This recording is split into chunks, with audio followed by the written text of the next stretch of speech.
And here we go. Hello, friends, and welcome into a special live stream here at Michigan Golf Live. It is currently Wednesday night at 7 o'clock, and I do believe that across all of the Michigan Golf Live social channels on Facebook and X and YouTube and Instagram, we're all gathered together seeing the same live stream. And as we get together, and those of you who have been kind of following the story that we're telling here for the last couple of days, you know we are coming together for a kind of a unique purpose, and that is to either celebrate or at least investigate and talk about and discuss this most unique moment in high school golf history.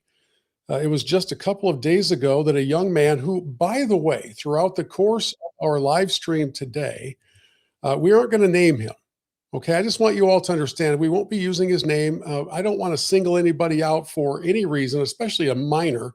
So we're going to be very careful about that. And there are a lot of people who are wondering, why are we even spending time talking about what we're talking about? There's a lot of conversation about that right now that has been flowing throughout social media. And as we get into our live stream, I want to take a moment to sort of set the scene for you all so that you understand where we're going with all of this. I have other guests who are going to be joining us in just a couple of moments.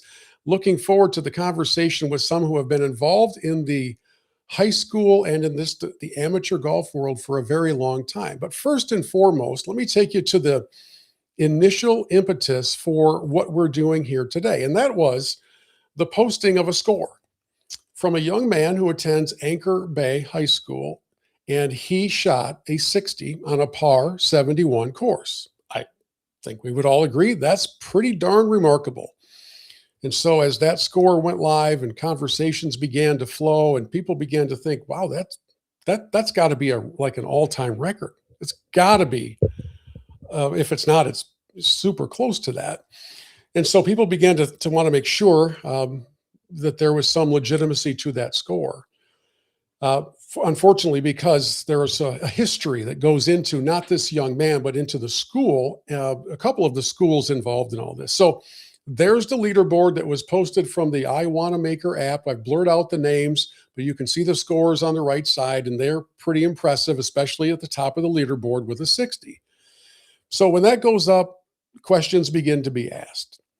Over 200 and I think 20,000 views across all of the MGL channels. There is a pretty good mix. I won't say it's 50-50, but there's a pretty good mix of people who are questioning the veracity of that score. And there are some who are questioning my sanity for even having the conversation. And there's a mix of, all of the above. One of my favorite comments came in a little bit earlier today from Jenna. She says, maybe you should just be celebrating his achievement. It's sad that you feel compelled to do this. Well, Jenna, and to the others who have that opinion, let me just share with you why we're having the conversation. Because if that is a legitimate historical record score that can stand up to scrutiny, then there should be a pretty sizable celebration for this young man. There should be a parade of college coaches sprinting to his front door for the purpose of recruiting this young man, because you don't see a lot of 60s come up these days, right? So there are reasons for the conversation. And one of them is we're not here to convict or condemn. We're here to kind of have a conversation about whether or not we can verify that this took place. I did reach out to the athletic director at Anchor Bay. Have never had a response from that person. I don't know how. I don't know why. I did reach out to the head coach, Joe Schmidt, and I got a couple of responses from him that I'm going to share with you now. He says, I understand a score like that naturally gets some questioning, but I can say without hesitation, the record was legitimate. It was played in a tournament setting with coaches, players, and score verification in place throughout the day. And he also had a small gallery following him for essentially the entire round. Even despite an 81 earlier this season, people may not realize the level of talent he has. The 60 also followed up match scores earlier in the week of 32 and 34, so he's been playing extremely well lately. It also happened to come on our home course where he's extremely comfortable and has played countless rounds. Yesterday was just one of those days where everything clicked at once. I've been around high school golf a long time, and it's the best stretch of golf that I have witnessed personally. And then part two of his comment is, just for the record, to clarify, I was not the host coach for the event and had no involvement in setting up the course or determining the tees that were played. That was handled by the tournament host and site. I'm not going to speculate on anonymous comments from others. The round was played in a tournament setting. I'm fully confident in the legitimacy of the score. That's great. And I invited the coach to come on the program, and he ghosted me ever since I extended the invitation, I think 5 different times, including earlier today. I just want that to be on the record. I want to have the coach on. I've tried my best to have the coach on. I can't make the coach come on. I have no idea why he wouldn't even respond with a polite decline. He chose not to, so all I have to go by are the comments that he sent. Now, we're going to bring in our guests here in just a moment, but I want to take you all through one more kind of preamble to set up where we're headed, because I certainly appreciate the confidence that the coach provides. There's a mobile site, there's an app out there that helps analyze the statistical probability of scores like this happening. Now, a couple of things, and we'll talk about this with our guests here in just a couple of moments. Number one, the young man has no scoring record in the GIN app. There's nothing. There's one score posted for, as far as I can tell, forever, and it was an 83. So there's no way to know what his actual index would be. So in this app that does statistical probability calculations, we decided to put him through just put it through kind of a test filter and put him in as a 15 handicap. In other words, what are the odds that somebody who might be a 15 would ever shoot 11 under par, regardless of the facility, the length, and the setup? For a 15, according to the app, the score is practically impossible. So I thought, well, okay, I get it. For a 15, that's really tough. How about for somebody whose index is a 5? Does it change anything? If we go to a 5, we have the same outcome. Then I thought, if you're going to talk about going 11 under par, then you probably ought to be looking at somebody who's a scratch golfer. So we put the scratch index into the calculator, and this was a fascinating calculation that it made, that somebody who is scratch would shoot this score once every 5,214 years. Okay. I don't think I've ever seen a calculation quite like that. So with all of that lead in, let me bring in and introduce you to our panel of experts that we are going to be talking with here for the next several minutes here on the live stream. And I'm glad to have every one of them here with us. Let me first introduce you to my friend, Terry Kilday, who has been officiating at the amateur level, the high school golf level, for a very long time. Terry, I don't know how many years you count in your world of officiating, but it's a good number, correct? Yes, and sad to say 25 years started here in January. Well, thank you for your service. That's a lot of golf, man. That is a lot of golf. Rob McIntyre is a former high school golf coach. Rob, let me bring you into this and kind of give you a chance to just kind of share with everybody your background and what brings you into the conversation. So I was a high school golf coach for Grosse Pointe South. I was the head coach for 15 years, and I was assistant coach for 5 years. And we had some success, but most notably, we won the state title the same year in 2018 that we had a little controversy with Anchor Bay High School, if we can go back that far. But those are separate events in my mind.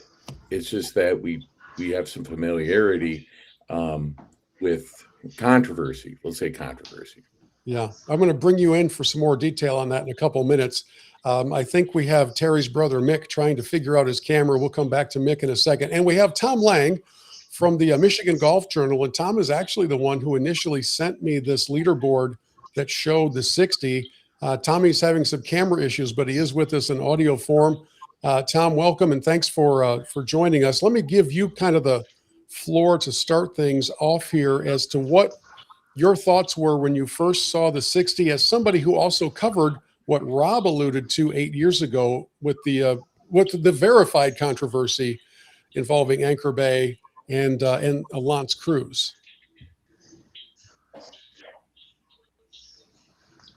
Tom, can you hear me? All right. We're having a heck of a time with Tom. Rob, let's come back to you. And you take us back to that time in 2018. Okay. There were remarkable records being claimed and set that did not prove out when they got to region or to the state final. So take us back 8 years ago.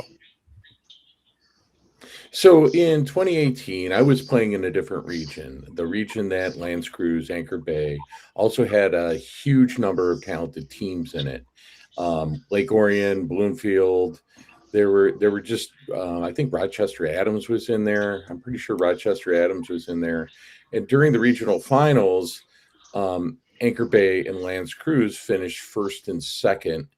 And I think it was, I can't remember if Lake Orion finished third, but the discrepancy in scores from the ones posted during the regional compared to the scores posted for L'Anse Creuse and Anchor Bay were huge. They were tremendous. And I think Anchor Bay posted a 286, 284. It was in the 280 something or others, but just incredibly low scores for a regional. And then when they got to state finals, it was an average of 25 strokes a player more as soon as they made it to the state finals. And there's some situations I noticed during state finals because we were paired with Anchor Bay on day one. And I think we'll get to rules and rule familiarity later. And I think that was one of the issues that they had. But yeah, it's something that happened that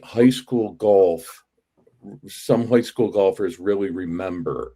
It was a big event those years ago, 8 years ago.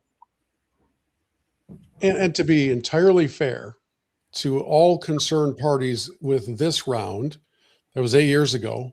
Nobody still with these programs is involved unless somebody had some really, nobody's involved, right? So different kids, I believe different coaches, I'm guessing just kind of different across the board. The only similarity would be that we have a couple of the same schools that are involved in all this. And Terry Kilday, as somebody who has seen literally everything, and I would think at some point would write the book about everything. How did this strike you when you first saw the story and you began to kind of take a look into it? Well, I was the rules official at the regional that Coach referred to. And then because of the controversy there and, the differential was just out of sight, I was also the lead rules official at Grand Valley, the site for the state finals that year where the schools competed. And we did have rules officials walk with every one of their team members and just kept score. And like Coach said, it went from that, I believe the number was either 67 or 69 in regionals. The best score they posted in states was a 92. And again, as Coach said, it took Rochester Adams out of a chance to even go to state finals and stuff. So it was heartbreaking. The evidence was very, very plain.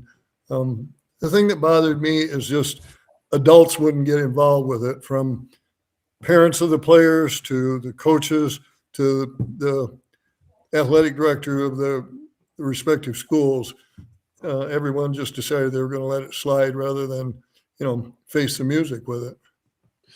And, Terry, you've been a part of so many of these moments where scores are questioned at the end of a round, especially in a championship setting at the state level. But this would be sort of what we would call a regular season round.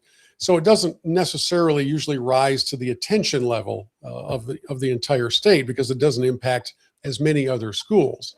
Having said that, a 60, pretty impressive, pretty darn impressive. And for the most part, here, let me just give you my 30,000-foot observations, and you can color in your thoughts.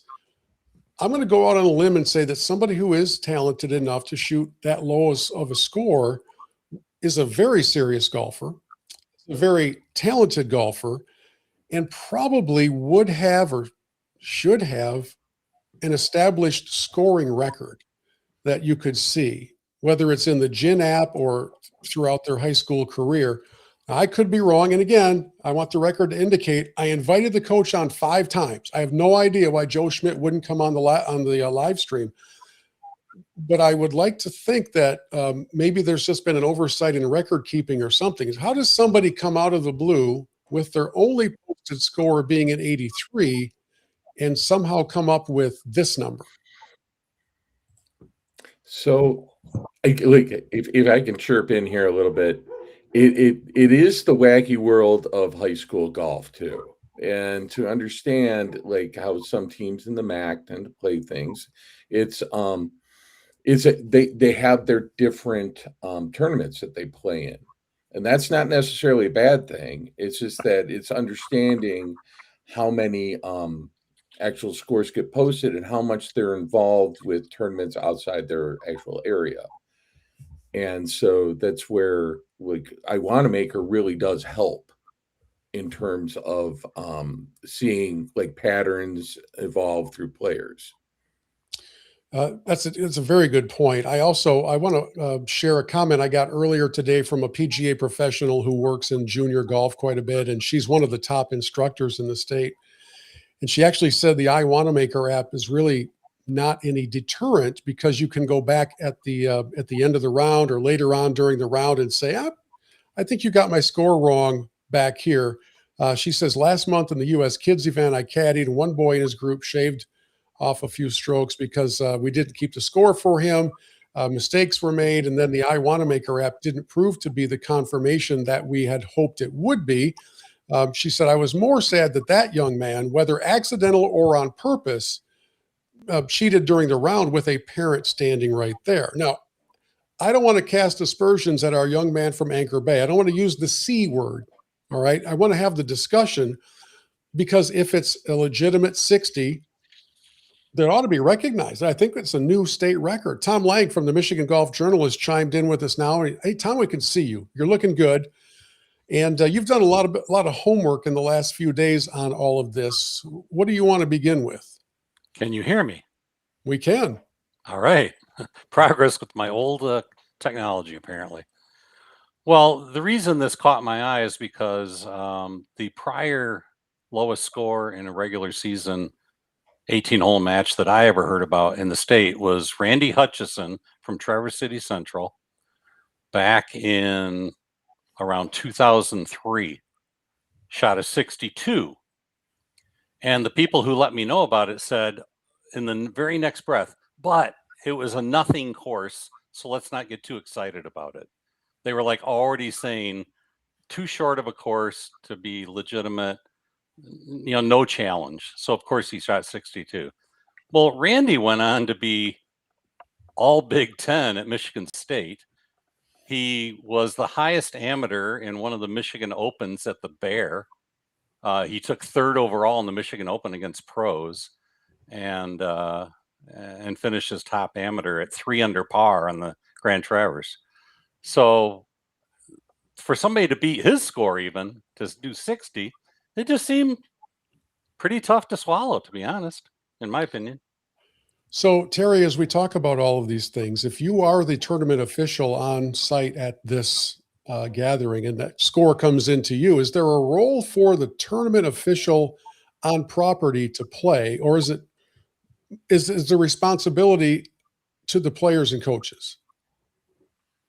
I think it's all of us. And I would surely, and I tried to, back when the coach was referring to 8 years ago, I tried to get involved and stuff.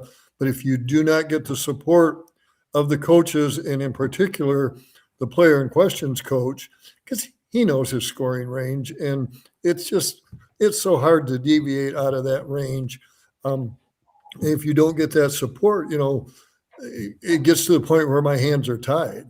But I think if and I'm conjecturing here, but if I was on site for this one when that 60 came, I just wouldn't let the scores be posted. We'd make every effort to get to the bottom of it, even if it was just a match, because it's harming everybody and the young man himself and his school. It's just not there. And so I think all the adults in the room or in the scoring area, however we want to phrase it, they needed to get involved.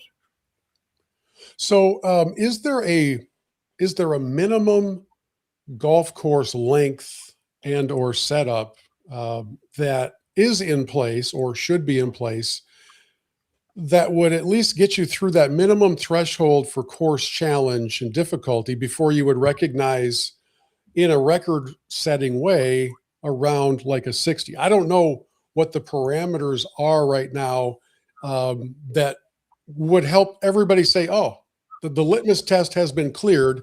Even if we don't have a scoring record on this young man, at least we know it was a legitimate round. And I believe, Tom or Rob, that he has since gone out and played a longer course, and probably a little more realistic score came from it. Yeah, Rob looked that up. So go ahead, Rob. Yeah, well, the first is, what is the standard length? And I can tell you from let's start looking at all state selections and things like that. It's about 6,000 yards. Okay. And there is no actual hard and fast rule to that. But when you actually go through the all-state process, it does.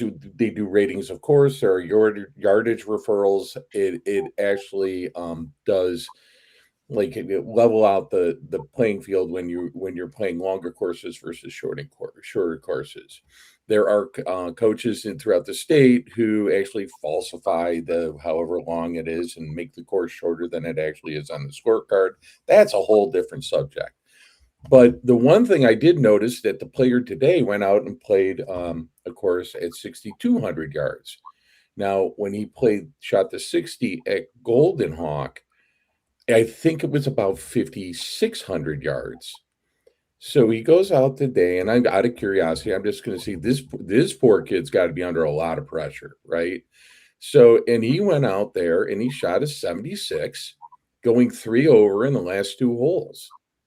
So if he can do that under pressure, because he's got to be feeling some pressure, I think that it takes a little bit of wonder out of or speculation. It might alleviate some speculation, because if he's shooting 76 or 5,600, which would be below what we would calculate or accept normally for all state, and it wouldn't be knocking anybody out of anything.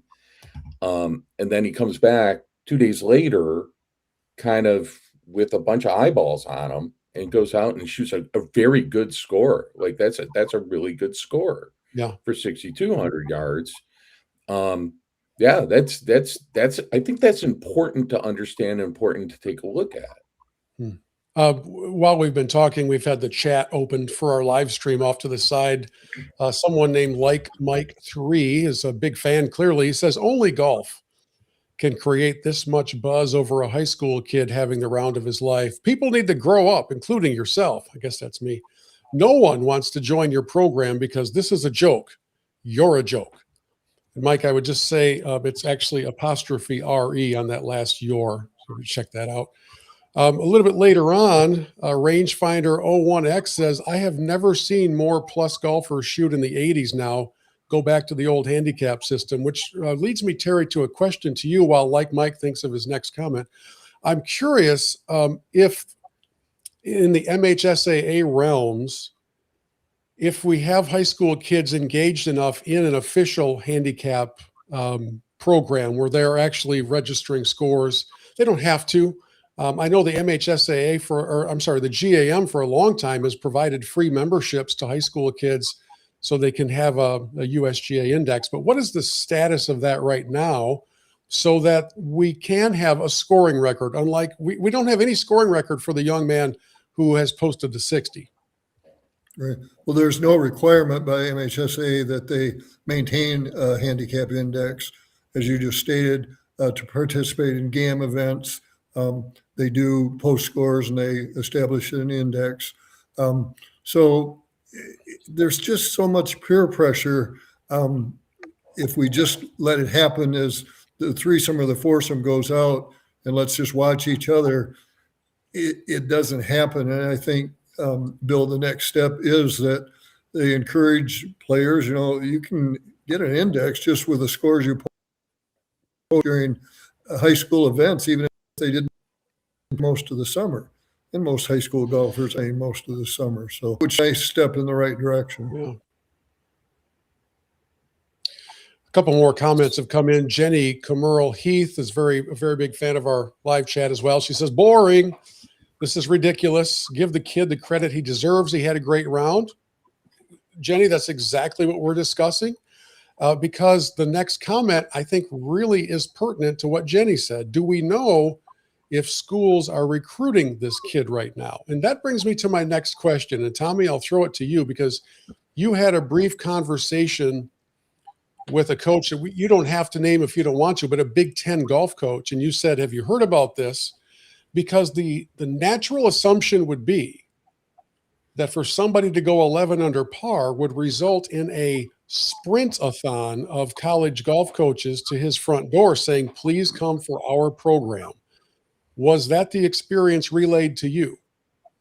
No, the Big Ten coach that I was texting back and forth with said, this is ridiculous, and high school needs to get a grip on how they handle this kind of stuff. That he later said, if he truly did it, good for him. And I say the same thing. If he truly did it, great for him. Yeah, yeah. And I would be the first to pat him on the back if he becomes the Michael Jordan of golf and doesn't even get on the varsity till almost high school season's over and he goes on to greatness. But that's one thing. This is a young man that was not on the varsity team last year, as we understand it. That's correct. He's a senior now, and he might have played in like 2 varsity events last year, but he was mostly JV. And I've also been talking to Jared Ramsey of the Detroit Free Press because he's interested in this. He reached out to every high school coach that was at that tournament last Friday. Only a couple of them got back to him. They're not like, they're not. It's not like they're hiding, but they're not responding. Like the Anchor Bay coach didn't respond to you to join this telecast. So it makes me also wonder how much they all believe in it or if they don't. But a couple of them did respond to him, and they said the score is legitimate. One of the coaches even said he followed that group for 8 holes, and he saw 2 of the 3 eagles that were recorded. So that's fantastic. If the kid had a game of his life, I mean, I liken it back to a story I did about 8 years ago, where you always ask yourself, can you get a hole in one? It's almost impossible for everybody. But a married couple, husband and wife, got a hole in one back to back on the same hole. That might fall into that category of once every 1,500 years or something. Another story I did just last year, a man in Grand Rapids was doing one of those first tee marathons, and he had back-to-back holes in one in a span of about 9 holes. So the weird stuff happens, and it's kind of looking like the weird stuff happened in this case. We had, I had a text, actually I had a phone call today from a number I did not recognize, eventually connected with him, and it was the father of Nick Carlson. Now, some of you who have been around the golf scene in Michigan for a while will remember the name of Nick Carlson because not only was he a fantastic high school golfer, he went on to play for the University of Michigan, but he was also it was either the semis or the finals of the USAM at Oakland Hills, semis. Well, Nick back in high school was at Diamond Springs, which is near Grand Rapids, and he went out and he shot a 62, but he had 10 coaches following him throughout play because they had him on 59 watch. And as I was exchanging messages with Mr. Carlson, who may be among those watching us right now, I explained to him that Nick had a scoring record, and people knew that Nick had that potential in him, which is why there were so many coaches out there that were going to go and walk along with him to see if he broke the record. Nick, by the way, still playing golf. He's overseas playing on one of the developmental tours. And Terry, I say that because I want to talk for a moment about scoring potential and whether it's related to our current conversation or just golf and the handicap world in general. Can you speak to the frequency with which a golfer is expected to post a score near his or her handicap, so it can kind of help us explore the clear aberration that we're exploring here with this 60? Right. The USGA has done research on this ever since I was involved with golf, which is way too long ago and stuff. The percentage that I always hear and always read from them is 20 to 25% of your rounds will be equal to or less than your handicap for the course of that day. So in other words, 3 out of 4 rounds, you're going to shoot higher than your handicap. 1 round, you'll shoot at your handicap or 1 or 2 strokes less. If you go 3 strokes or more or less than your handicap, it's rated as an exceptional score. And if you come up with 2 exceptional scores in a certain time frame, and I apologize, I don't know that time frame from the USGA, they'll put your handicap index under a restricted category. So, yeah, it just you don't go below that established number. And again, as you said earlier, we don't have an established number with this player, but I don't think his index is plus 5, 6, 7, or 8. So I got to chirp in here Yeah. because I've looked at I Wanamaker, and like a couple big things for me is when that happened in 2018, we brought in the I Wanamaker system, and the primary thing we brought in the I Wanamaker system for was if something crazy was happening, people would be able to see it. They'd go out on the course and they'd watch it. So I think in this case, I Wanamaker did its job because there's a number of coaches, and as Tom referred to, 2 of those Eagles were watched. They saw that, right? So if we look at I Wanamaker and we just go back at his rounds, even his 9-hole rounds, this kid lights up Golden Hawk like no other. Okay, so he plays his 9-hole matches, and let's just face it, it is not the toughest course on earth, right? So when we take a look and we start piecing things together, he's playing his home course. It's set up at 5,600 yards. He knows every corner to cut. He's got everything just by just looking at what probably happened here. Now, am I saying he shot a 60? I don't know, right? But to go into like treating this as like it's a 6,500 yard course that he's playing, it's par 71. I mean, that's not fair to this kid either, right? So we got to keep these things in perspective, because like when we look at his scores at his home course there, and I don't know, half of those par 4s are drivable, especially if there's a corner to cut. So I like, for me, all my coach buddies are like, "Oh my God, you're defending Anchor Bay? That's unbelievable, right?" Like, but I am, right. I think this is possible, and I have to say that, right? Yeah. I just have to say I'm that. glad you did. And, I tried to make this really clear in the video I put up to promote tonight. Some people choose to read and watch. Some people choose to just be reflexively angry and whatever. But I said we're not gathering together to condemn anybody. We're having a discussion about probability, and if it's true, if it all happened, then man, there should be a massive celebration. Somebody should be getting a plaque. There's been a lot of golf played in this state over the past 100+ years, and if we have a new scoring record, we should probably talk about it and celebrate it.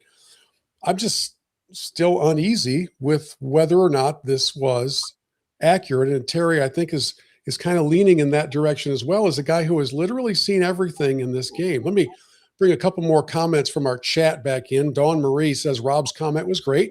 He went out today and did another great job golfing despite all the scrutiny he was under.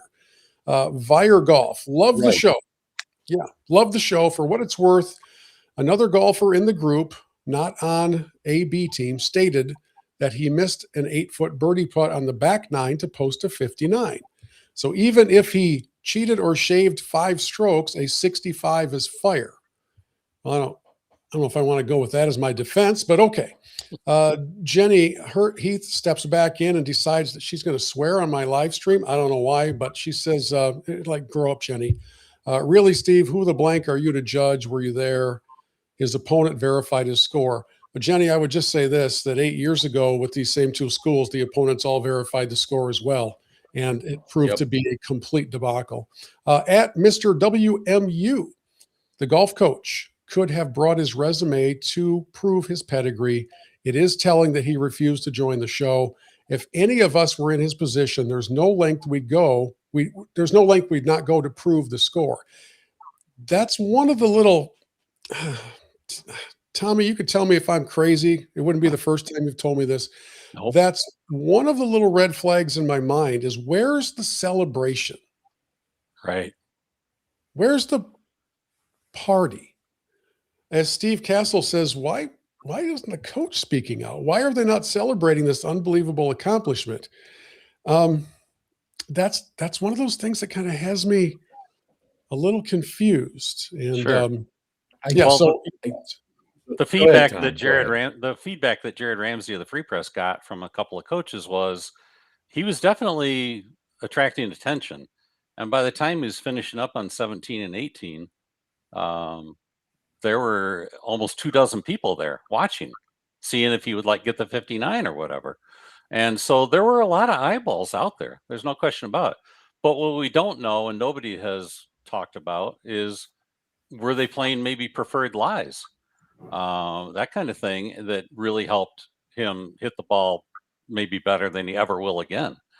And so that's all part of it too. But also assuming that every other player out there also had the same condition. So True. There was also a 67 posted. And, Terry, I do look to you. I have some great experiences with Terry and his brother Mick officiating tournaments where I've been playing and where I have foolishly not asked the official for my options. Instead, I just kind of decided what they were to my own disadvantage. And I'll always remember I think it was Mick who said to me, I can't tell you what you don't ask. So Terry, I'm going to ask you something, which is if this were instead of a Michigan Golf live stream, if this were an episode of Judge Judy and you were a judge, you're banging the gavel down in which direction on this particular case? Are we supposed to be celebrating a 60 is my question to you. I'd like to say yes if there's enough evidence for it. I think it's an incredible feat. In the Pro Tour, the whole world knows about anybody shooting 59. So, for a high school golfer to post this number, and I guess the only thing I'd couch my reply with is I'd sure like to, see the evidence there and some veracity to it. We just got a comment in from Melissa Goik, who says that 67, which was the second place score, was posted by somebody in the same group. Now, again, I'm going to say this right now, in an unfair comparison, 8 years ago when the scandal took place with Anchor Bay and Lance Cruz, it all took place, the 3 lowest scores in the history of the state of Michigan all took place from the same group. So again, it's an unfair comparison. These are different people. These are different times, but Melissa's got a really good point. And as Steve Castle says, so we played great and shot 7 shots worse. John Shack says, my daughter will be going into her sophomore year. And as a freshman, she said, you would not believe the stroke shaving. I have followed and witnessed it and told her it will only hurt them in the long run. Rob, Absolutely. Question for you. How often do you think that inaccurate scorekeeping, that's what I'll use as my euphemism for stroke shaving, how often do you think inaccurate scorekeeping is just a result of literally not knowing the rules versus having some sort of nefarious intent? So the nefarious intent is that's so hard to really judge. The not knowing the rules part, all day. So and I think it's especially when you get to, less experienced golfers, they're used to going out and learning the game from relatives, friends, family, whatever. And they like prefer lies, roll the ball, winter rules, leaf rule, all these things. And then they bring that right into a competitive golf situation. So they might be shaving strokes, but they really don't know how bad they are doing it, right? They don't know to what degree they're jumping in on it. So in that case, I would always tell the people who are trying to bring young players along is it may be humiliating, but play by the rules, even though they're going to see that you're not that great, right? And if you don't know, just there's tutorial videos, there's plenty of things to look at as you go along, because again, just getting young people to fall in love with the game. But I think they carry over some of the casualness into competitive golf in high school until they get corrected or caught. So the intent, I don't know, but it's the not knowing the rules is a huge portion of it. It was actually a huge portion of it way back in 2018, as one of my players pointed out when he was taking score for another player from Anchor Bay that first day, that the player didn't know the rules, which inflated his score. And my player identified to me before he teed off on the next hole. He goes, yeah, he really didn't know. He really didn't know, coach. And it cost him several strokes. So that's like, if anything, like if you're going out, you're working with younger people, play by the rules, because they'll carry that over a little bit further.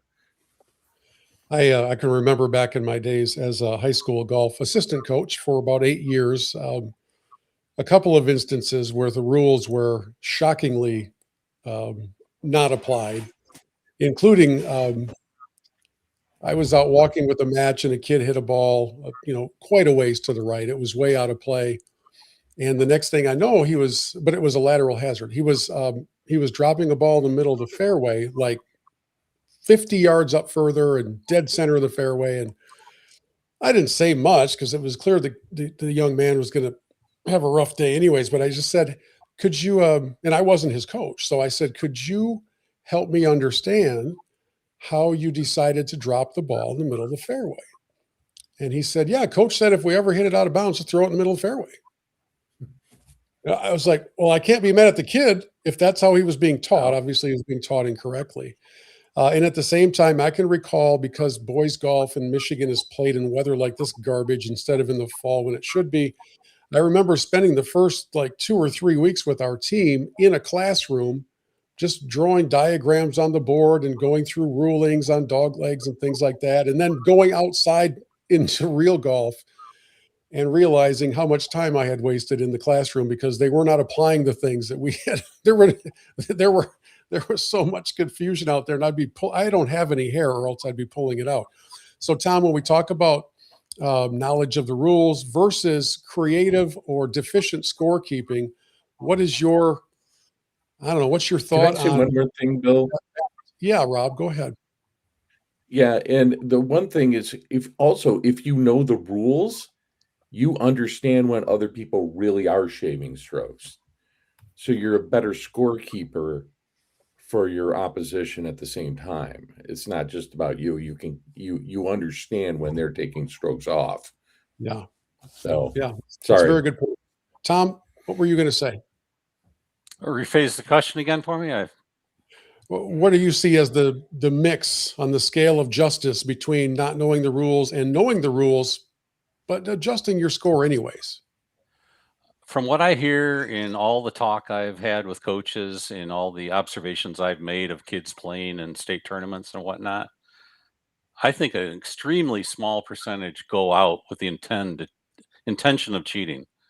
I think the majority of the wrong scores are not knowing the rules, not adding up the way you should, the missed drops, not in the right place that give you an advantage for the rest of your scoring. I think that happens a lot from what I hear, especially the drops. They don't know where to do it, and they give themselves a huge advantage, like middle of the fairway. So I think the vast majority of kids don't want to cheat, But I do think there's some portion that will be embarrassed if they put a certain high score on their card, and they don't want mom or dad to even see that embarrassing score. So they take a few strokes off, and that's unfortunate. But I do think it happens. My family's been in public education for decades and decades, and high school kids don't have a lot of conscience. They really don't. There's the really good ones who go on to become professional athletes even, and they work really hard at their craft. But Yeah. there's a lot of high school kids that the truth is just, yeah, whatever. Well, we're not insinuating that that's what happened here. It's No, been a not at all. robust discussion. Now, I will say that in the Nope. chat, Dan Peacock is trying to join us on camera. And Dan, without a way to contact you, I don't know how to add you into this chat, but I think we are near the tail end of this, and I'm trying to remember if Dan is involved with one of these schools. Dan was Go ahead, the Rob. Rochester Adams coach he was the Rochester Adams head coach. It was Dan Dan was the one who called out the former head coach of Anchor Bay during that thing, and it was he made his feelings very known, and let's say the Anchor Bay coach didn't react very well, and it was a very I ugly remember scene that. overall. Yes, I Yeah, you believe remember so. that? There was a couple YouTube videos on that Quite one. the That was video. pretty Quite the interesting. But video. Yep. yeah, Somebody was going to yeah, get thrown through a clubhouse window or something like that. So, yeah. yeah, Well, yeah. That was yeah. the Anchor Bay coach said he was going to throw. And Dan's not a big guy, so and this guy's huge, so it was ugly. Well, the other coach of that regional was Monty Gallagher too, and he was right in the midst of it, of saying that he felt it was wrong. So Monty was also very vocal. You know, while I have Terry and Rob on here, and Tommy, you also cover a lot more high school than I do, especially when it gets to the state finals levels. We do see some fantastic golf. And by the way, Dan, I'm Absolutely. sending you an email here with a link so you can join in just a second. Can you guys talk to the quality of golf in this state? We are blessed to have fantastic high school programs, and lest anybody think otherwise. I'm a huge fan of high school golf. I absolutely love high school golf. My son played it for 4 years. I coached it for 8 years. I stood out in this ridiculous weather for so long, working with the guys. And whenever somebody would qualify for states, and it was always as an individual because as a team we didn't get there, but I absolutely loved it. It was wonderful, and it still is. But it's even better when it's all done on the up and up. And aside from our conversation here regarding the score of 60, there are too many frustrating instances. And if I took the time to read to all of you all of the comments I've received in private messages in the last 48 hours from coaches talking about cheating, you would be stunned. So let me ask the three of you, when you get to the state finals level, for the most part, because there are walking scorers, I think, with each of the groups, have we gotten past the question marks at the state finals? So I'm going to go in the way back machine, and we used to have walking scorers, and that was like actually how we started coaching, because the head coach needed somebody to go and walk with the people during. We had districts, regionals, and then we had states, and we would have walking scorers with each, and they would, at the beginning of each hole, you would have to validate the score with the scorer. We got away from that. I think that a lot of that would make things, all these problems go away if we brought that back. So that doesn't happen. We don't have walking scorers anymore. And that's what iWanamaker was brought in to help do the job. And like Rob said earlier, it did its job here. It made people go out and watch to see for themselves if they had any inkling of suspicion or whatnot. But before we end, I want to have at least two good news stories for you guys with high school kids. American Dunes hosted an invitational to some of the top teams in the state just a couple of weeks ago, and I was there in person. I didn't watch much golf out on the course, but I was there to talk to people as they finished and that type of thing. And when they announced the winner and the runner-up didn't come up when his name was called. And it took a little while, and he finally realized he knew he really wasn't the runner-up. The score they announced was not his score, and he eventually admitted it. Well, not eventually, pretty quickly, that the score in I Wanamaker for him was wrong. So he relinquished the second place runner-up category there, and that was very noble of him. And about 15 years ago, a young lady named Jacqueline DeBoer won the Division 2 or 3 state title. But during the regular season, she was practicing with a club that she accidentally left in her bag. She discovered it on the fourth tee and immediately flagged down a coach and said, I have to call a 3-stroke penalty against myself because I've got an extra club in my bag that I just forgot to take out. And she was so good, she went on to win the event anyway with the 3-stroke penalty. But the coach who ran that event was so proud of her and knew it was so unusual for that kind of a self-inflicted penalty. He was crying as he explained to all the other girls in the competition, look what this young lady that you compete with did. This is the example you guys need to follow. That's cool. I'm glad you shared the good news stories. Dan Peacock joins us in here now near the tail end. And Danny, we could take you back to 8 years ago and your escape with your own safety and health after the controversy. But let's bring it up to where we are now in the world of high school golf. And when you first heard about a 60, what were your thoughts? Well, I relived back in the day, but as I now coach up here and retire from teaching at Roscommon High School, trying to teach the kids the ethic of games and the integrity of the game and things like that. Those things jumped to my mind, of course, again, when I saw the 60, not knowing the situation, not knowing anything, but just going back to what I had to deal with at Rochester Adams and with the boys and the disappointment and the parents being upset and things like that. Knowing the scores from previous to the point when they played the event, those are the things you look at and you try to get. It's a life lesson, right? So, in that situation, of course, I had more insight to that situation. I don't have the insight to the 60, but boy, did it bring up those feelings again. So, and you just question it.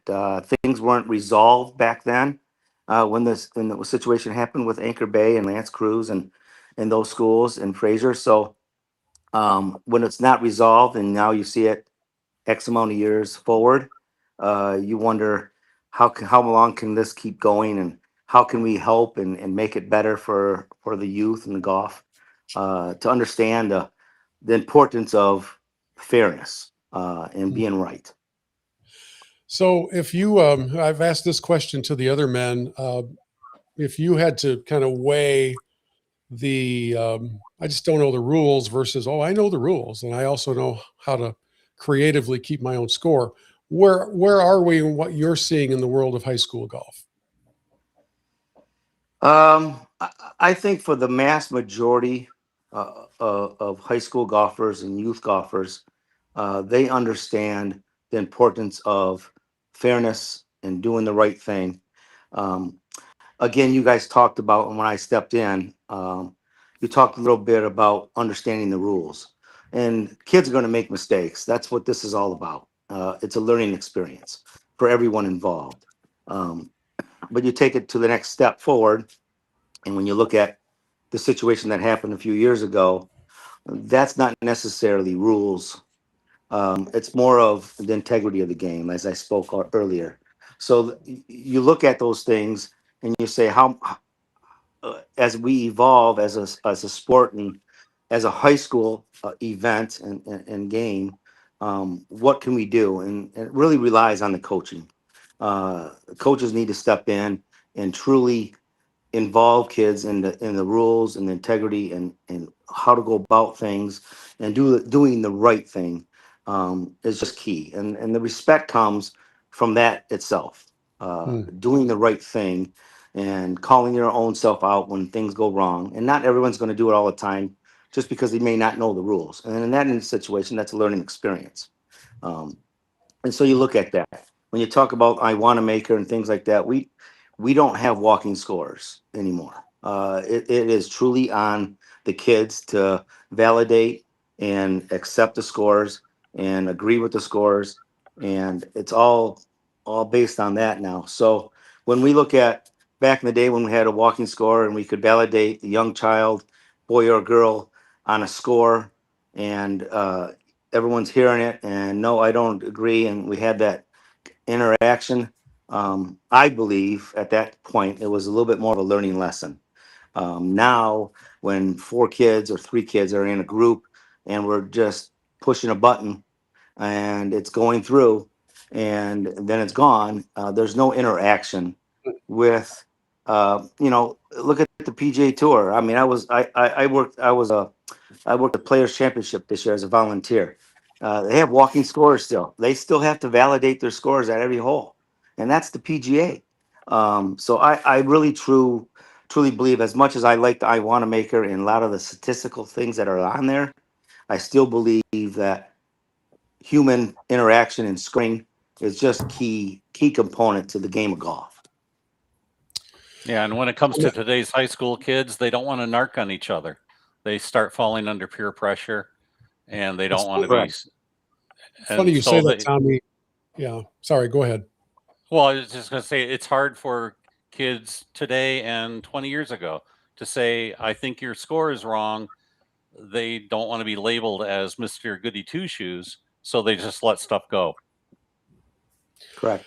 It's Agree. funny you say that. 2016, so 10 years ago, my son is a high school senior, and I'm out watching him at a match, and my son's a very calm young man, and he's very well schooled in the rules of the game, and was never going to be a PGA Tour player, but he was pretty decent in high school. I was standing behind the green while he and his group were, a couple hundred yards away, making their way to their approach shots. And I could see that my son had the scorecard in his hands, and he was talking to another kid from another school. And all of a sudden, my son starts pointing at him in a way that is clearly agitated, which I just don't see. And anybody who knows me, it'd be like me going off on somebody. It just doesn't happen.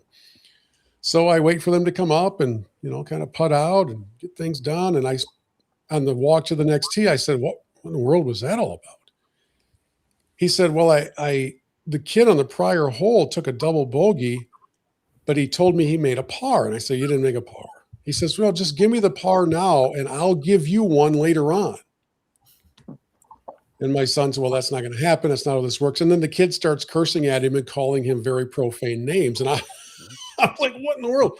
And so, of course, I go and visit with the coach of the other team. And his answer was, oh, not again. Okay, that's 10 years ago. So we do have precedent for questioning this. So I just want to say this for anybody who's still watching this an hour in, and we're going to wrap it up here pretty quickly. For all of you who've been watching it, including some who have been in the chat saying, why are you even doing this? What's the matter with you people? What's going on? There is ample precedent for this discussion to take place. It doesn't mean that we have some magical Wizard of Oz power to nullify the 60 that was posted. It also doesn't mean that all of us are ready to rush to the parade and bring confetti with us, because there are a number of unanswered questions that are still part of that. And you are all welcome to celebrate. You're welcome to it. I wish nothing but the best for the young man. There's a reason we haven't used his name during this broadcast, because it's not fair to him. But we are having a discussion about veracity of scorekeeping. And in this case, I will simply say it would have done a world of good for his coach to join us, or at least send me a comment other than the two that I put, and just say, listen, here's the background. This kid's been great at this game all year. And maybe here are 2 or 3 people that were walking along with the match, and they'd be happy to confirm it. That's all I'm saying. But well, I have a suggestion for the people who are criticizing this conversation tonight. They need to go to their local high school and volunteer to be a walking scorer. Yeah. That's Amen. Yeah, for sure. That's what we don't have. We don't have those witnesses. Yeah. One last time around the group. Here's the question I'm going to close with for each of you. There's a certificate. You know how like the like your local representative will do a declaration and they'll present it to authority and it's their day, or the governor does a proclamation and signs it. If we had a proclamation that said, on behalf of high school golf in Michigan, congratulations on an all-time record 60 minus 11, would you sign that document, Tom Lang?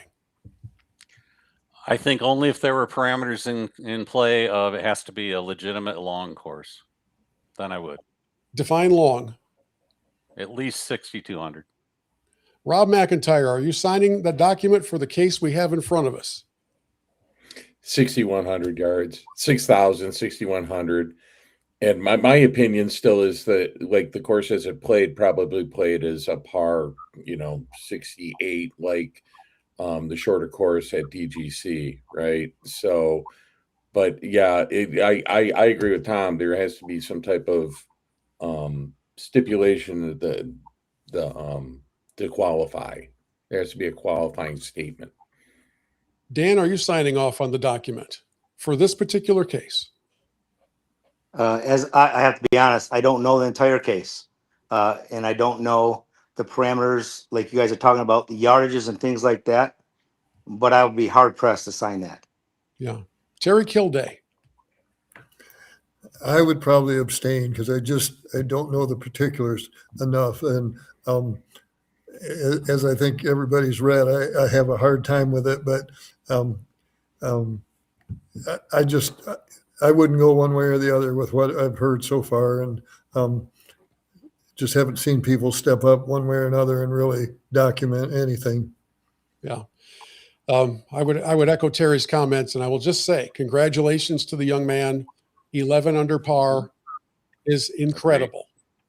I go back to the probability calculation app I shared a few moments ago, which says that would happen once every 5,214 years. And in the closing moments, I just got another text in from Steve Carlson, Nick's dad. He says, if this is not real scoring, then that takes away from my son's honest work. Cheating is not right. And these people don't understand it takes away from other kids' efforts. And so we have incumbent upon us as leadership in golf the phrase that Terry Kilday would use is protect the field. Absolutely. That's the responsibility that we have. And so again, to the folks at Anchor Bay, have a great celebration. Congratulations on the 60.